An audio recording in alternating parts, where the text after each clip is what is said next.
Recently I bought a camera for our trip to Madagascar. This is my first movie clip of in the town of Mahajanga. Why Madagascar? Why here? Why now? It began in 1967 when the Easter story first became a reality for me. I changed. Things changed. The first year engineer became a first year medic. I met the love of my life, Bev. We qualified together. In 1977, our shared passion for medical mission work found expression at Madagascar Mission Hospital, near Cozy Bay, just below the Mozambique border. Fast forward to 1997, when both Bev and I were in private practice in Amanzimtoti. Life was good, perhaps too good. This book changed that. Actually, it was chapter 7 that took me by surprise. Modeled on the biblical story of Caleb, the author for me turned my favorite phrase, "Start the way you mean to finish," into "finish the way you started." For me and Bev, that meant relocating to Cape Town, going back to a career in public service, more study, another graduation together, a job change, and more recently, joining Common Ground Church. In 2010, Yurik Rukotomalala, a Malagasy doctor, joined our church and then our home group for a few months while training at Red Cross Hospital, and went back to Kenya where he was working. This year, Ryan, a leader in our church, challenged healthcare workers to go to Madagascar with him to see what could be done to impact the health situation and the people there.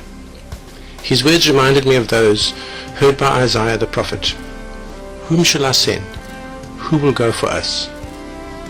Soon I knew I had to follow his example and say, "Here am I, send me." Bev and I had always wondered about returning somewhere someday to do such work. Now I wondered why Madagascar and not somewhere closer home. The answer came in the form of a letter from Yurik telling us he was back in Mada, running a hospital, and would we come and help. That trip has come and gone. From it I know that there are still emas in Madagascar. Our shared faith in Christ transcends borders, boundaries, and even languages.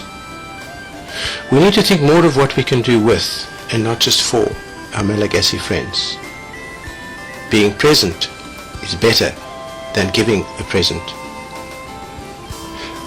There are wonderful and inspiring people in Madagascar doing amazing work in difficult circumstances. There are questions to ask. Why is the HIV incidence less than 1%? And why are there no queues of patients waiting to see doctors? Even though Madagascar in the mind of most South Africans is a forgotten part of Africa, God has not forgotten nor forsaken that country. Madagascar is actually the closest place in South Africa to Madagascar. That may explain the feeling of deja vu when driving through Mahajanga and the surrounding countryside, and why at times this felt like coming home. No, I'm not relocating just yet. I am going back though. Here is our last night in Mada. A time to celebrate and for me to wonder, who will share the table with me next time? When I at some stage ask my colleagues who will go with us, I know for sure there will be those who answer, "Here am I, send me." Will you be one of them?